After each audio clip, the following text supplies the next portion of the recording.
Hello YouTube, it's M1NDxBEND3R here, and I've had my fun with four-wheeled vehicles, but now I've decided to move on to two-wheeled ones. As you can see, we've got ourselves a pair of motorcycles. This is Mix-Up and Mix-Up. These are two motorcycle twins who are completely identical, so no one can tell them apart, and as a result, they just share the name Mix-Up. Anyone who's seen Batman Beyond knows where I got that idea from. Unfortunately, these ones don't come with yarn wigs, but since they are identical in every way, we'll just get one out of the way and look at the motorcycle itself. As you can see, it's just your basic Harley-Davidson, maybe Indian-style motorcycle. It is, however, a vast improvement, in my opinion, over my last motorcycle design, which was a little more like a dirt bike, like a motocross-style motorcycle. And I mean, it was alright for the time, but I'm not so happy with it anymore, so I decided to upgrade to this newer design. So, get that out of the way. Now, you can see it's got like the tan pieces back here for the leather seats, gray down here for the engine, headlight, taillight, basics. But unfortunately, you can't really seat a minifigure just because of the way it's designed and the way minifigures tend to not really work too well with brick-built motorcycles. You can just kind of sit someone up on there, but he'll fall off.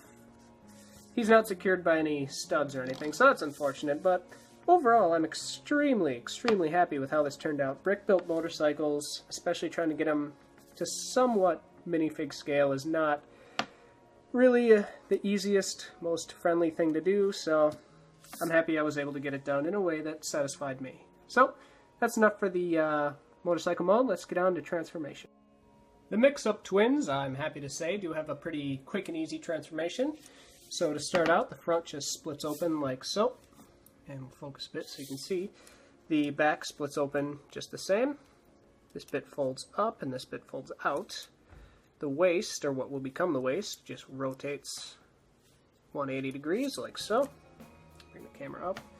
Next, these bits will obviously become legs, so they fold down just like so. Kind of bend them at the knees here. Next, the tail light folds back. Well, this bit folds up, just kind of form the back of the robot. I like to slide these bits forward so his shoulders are kind of more in line with where they should be.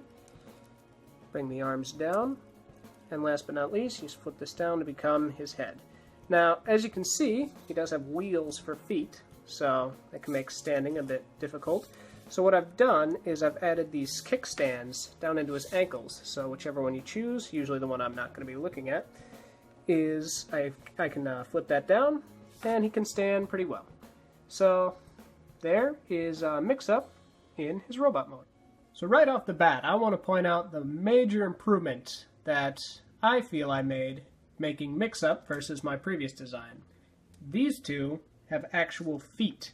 My previous design, you can see, just had this little wheel, so harder to stand, much harder to pose, and just not quite as realistic. So more happy with these guys.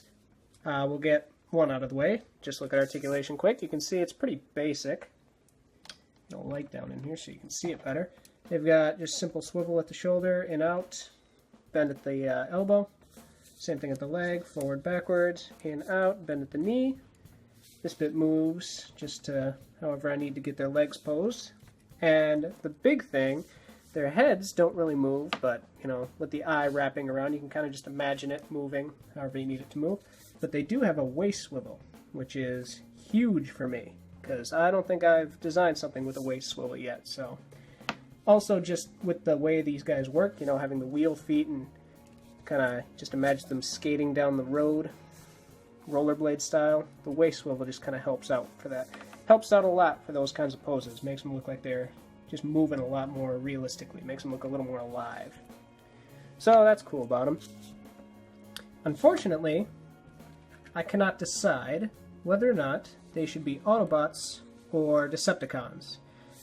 Just the way they look, I feel like they could go either way. So, I've decided to leave that up to you as the viewers. There will be two comments in the comment section below, one for Autobots and one for Decepticons.